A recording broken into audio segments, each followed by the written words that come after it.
Hello everyone. Today we are going to discuss about colloidal state.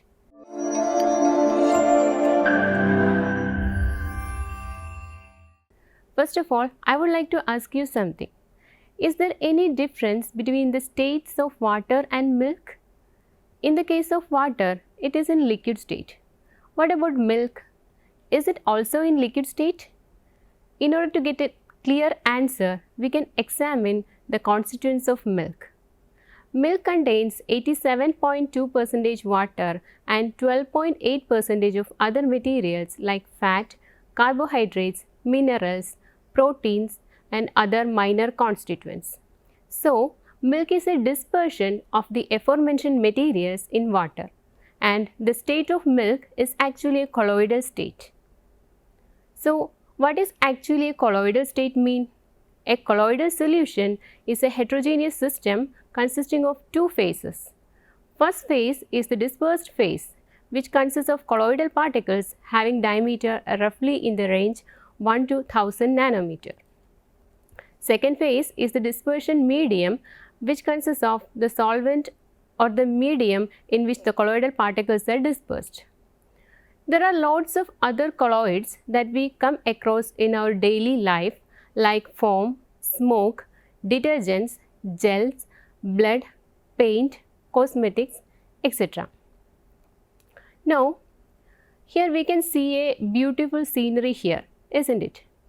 Actually, it is a colloid and its optical property are responsible for the beauty of this picture. Yes, mist is a colloid present here, and when sunlight passes through mist, it scatters the light, and thus we could see the path of light as rays in this picture.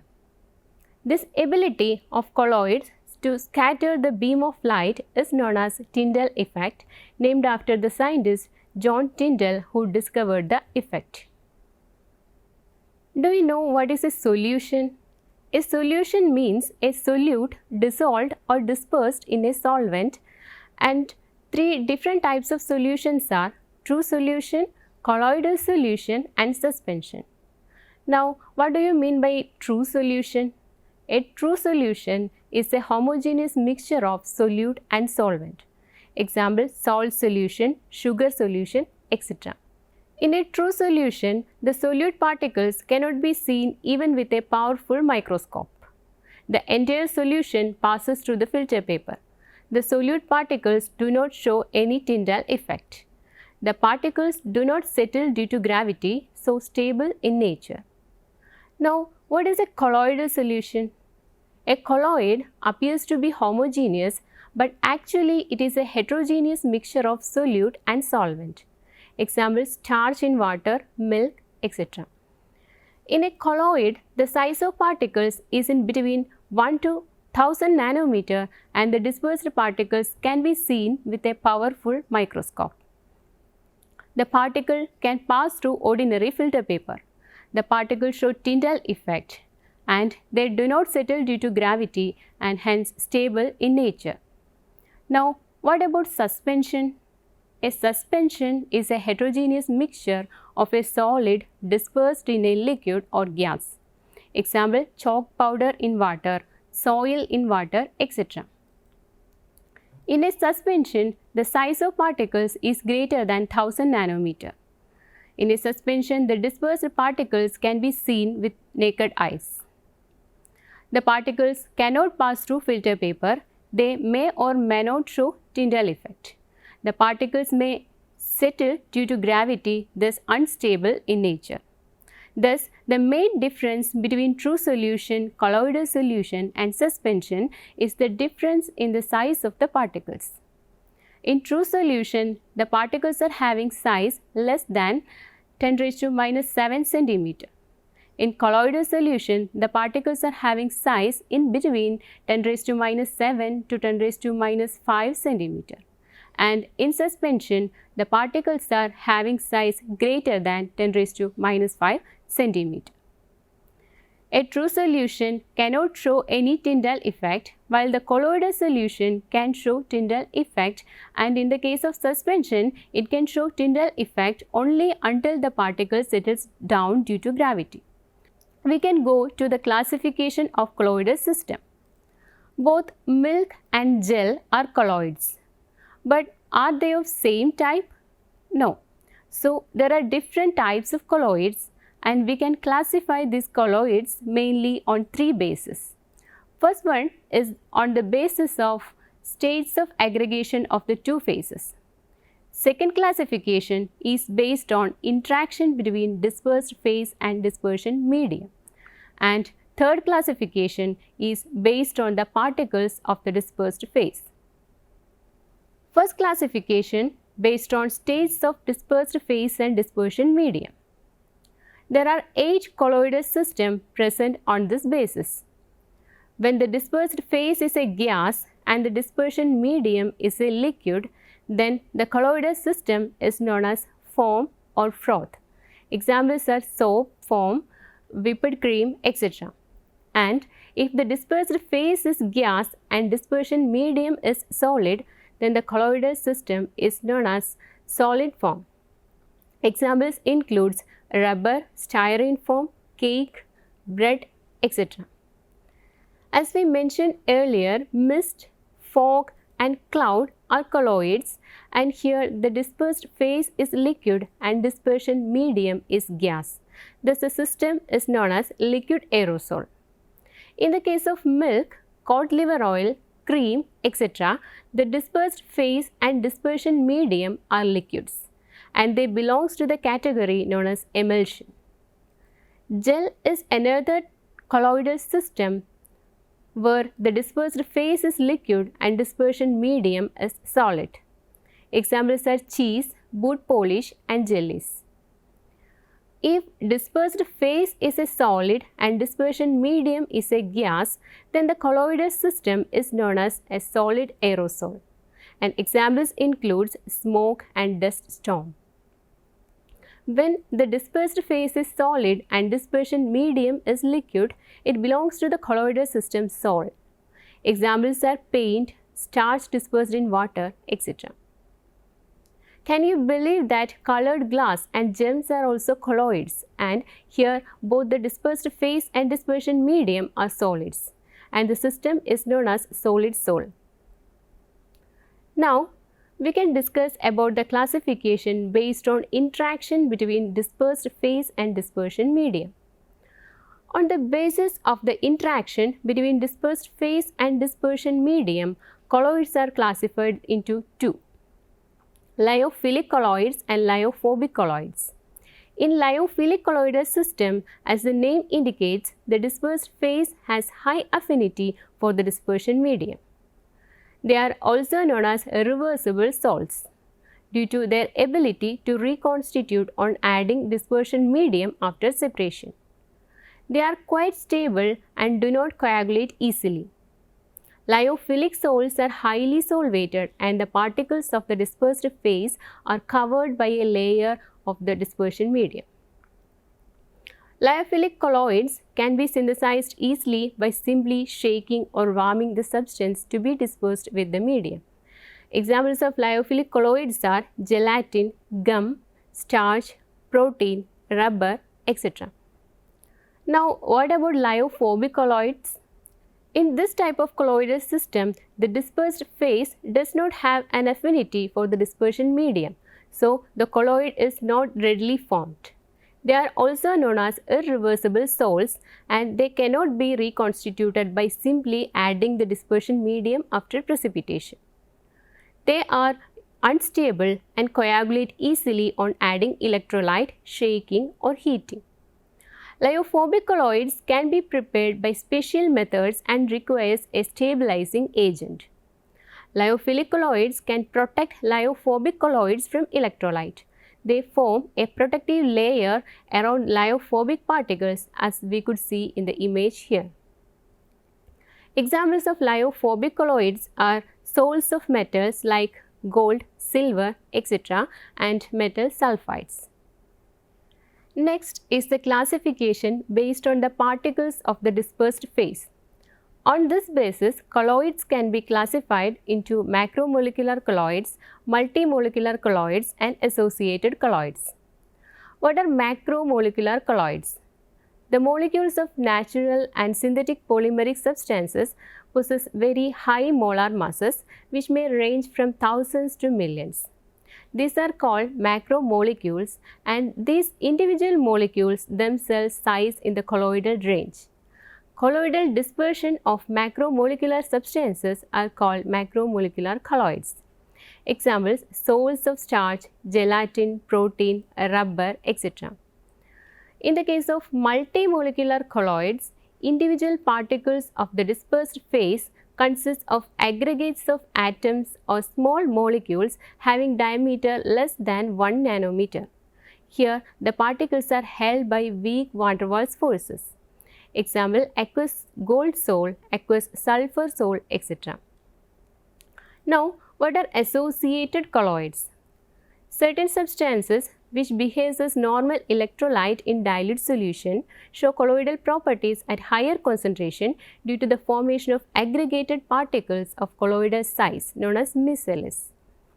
Such colloidal systems are known as associated colloids. Now, we can take a look into the micelles and critical micelle concentration. Surfactant ions or molecules can collect together to form clusters of colloidal dimensions known as micelles, as we mentioned. Micelle formation occurs only above a certain minimum concentration of the surfactant. This is called critical micelle concentration. Above critical micelle concentration, the interfacial surfactant monolayer is not able to accommodate any more surfactant ions or molecules, and they coagulate to form micelles. The structure of micelles in aqueous medium is approximately spherical. The non-polar hydrophobic tails are directed towards the center, while the polar hydrophilic head points towards the periphery. In the structure of a soap micelles in aqueous solution, the hydrocarbon tail of each monomer anion is directed towards the center, while the polar COO- group is on the outside. Many COO- groups of the micelle have solvated Na+ ions bound to them. Non-ionic surfactant micelles may contain 1000 or more monomer units per micelle, but ionic surfactant micelle generally contains only 20 to 100 units on account of electrostatic repulsion between their head groups. Next, the preparation methods of colloidal solution. Lyophilic colloids can be prepared by just heating the solid with the liquid dispersion medium, whereas lyophobic colloids cannot be prepared just by heating. They need to be prepared by some special methods. The two methods by which the lyophobic colloids can be prepared are as follows: dispersion method and aggregation method or condensation method. Dispersion method. In this type of preparation method, the larger particles are broken down into particles of the range of colloidal particle size. Some dispersion methods are mechanical dispersion, electrodispersion and peptization. Mechanical dispersion. In this method, solid and the liquid dispersion medium are poured into a colloidal mill to form a colloidal sol. Next is Bredick's arc method, that is electrodispersion method. This method involves the electric disintegration of the coarse material. Hydrosols of metals, example platinum, silver, gold, are prepared by this method. The metal electrodes are kept at the two sides of the arc, which is enclosed by deionized water. The excessive heat provided by the spark vaporizes some traces of the metal and water gets condensed by the vapor. Some amount of KOH is added to water as a stabilizing agent. Next method is peptization. The process of bringing a freshly precipitated substance into a colloidal state is called peptization. and this is usually done by adding a small quantity of peptizing agent. Very often the peptizing agent is an electrolyte. Example, ferric chloride is added to a freshly prepared precipitate of ferric hydroxide, which converts it into a colloidal salt of reddish brown. Next is the aggregation methods. In this method, small particles are aggregated to form colloidal sized particles. First one is double decomposition. Double decomposition is an example for aggregation method. Example is arsenious oxide is mixed with hydrogen sulfide to form arsenic sulfide salt. The excess amount of hydrogen sulfide is removed by passing stream of hydrogen. Next is a reduction. Example is a violet aqueous salt of gold can be prepared by the reduction of auric chloride with stannous chloride in very dilute aqueous solution. Next, oxidation. When hydrogen sulfide is passed through a solution of sulfur dioxide, it forms sulfur salt. The freshly prepared lyophobic colloidal solutions generally contain considerable quantity of electrolytes or some other soluble impurities. The presence of small excess of electrolyte will destabilize the salt. It is therefore necessary to reduce the concentration of these impurities to an optimum minimum. Three different methods are generally adopted for the purification are ultrafiltration, dialysis and electrodialysis. Ultrafiltration. In this method, the colloidal particles are separated from the salt through filtration. The colloidal salt is passed through an ultrafilter paper that filters only the dispersed phase, that is the colloidal particles. The dispersion medium along with impurities passes through the filter paper. A fresh dispersion medium is added to the separated or filtered colloidal particle to make a pure colloid. A normal filter paper cannot be used for this method and its pores are large that cannot filter the colloidal particle. The salt along with all of its components will pass through it. Due to this reason, an ultrafilter paper is used, which is prepared by soaking the filter paper in a colloidal solution. This solution is a 4% solution of nitrocellulose in a mixture of alcohol and ether and is hardened by formaldehyde. The pore size of an ordinary filter paper is 0.7 to 25 micrometers, whereas the pore size of an ultrafilter paper is 0.0015 micrometers. Besides this, ultrafiltration is a slow process, so its speed is increased by applying pressure or suction. Next method is dialysis. Dialysis is the process of removing soluble impurities from colloidal system by allowing them to diffuse through a porous membrane such as parchment membrane or cellophane membrane, which is permeable to solvent molecule as well as to impurity ions and molecules but not to colloidal particles. Here, the impurity molecules or ions diffuse smoothly through the membrane by virtue of their small size and fast rates of diffusion. The colloidal particles, on the other hand, are mostly kept back on account of their larger size and small rate of diffusion. Third method is electrodialysis. This method is also based on dialysis. It uses the same apparatus and salt in the bag that were used in the dialysis. The only difference is that it makes use of electricity. The bag filled with impure salt is suspended in the water. Electrodes are present in the container that produce an electric field across the bag. Electrodialysis is used for the salts that contain only one type of electrolyte as an impurity. One electrode is positively charged and another is negatively charged. The negative ions present in the colloid contained in the bag will come out by passing through the membrane and move to the positively charged electrode. Similarly, the positive ions from the back moves towards a negatively charged electrode. Electrodialysis is widely used in blood purification as it is a fast process. The impure blood is passed to artificial kidney apparatus. The impurities from the blood diffuse out through the dialysis membrane, whereas the colloidal particles of blood remain in the blood. The purified blood is obtained and is passed back into the body of the patient. With this, I am concluding this session. In the next session, we shall discuss about the properties of colloids. Thank you.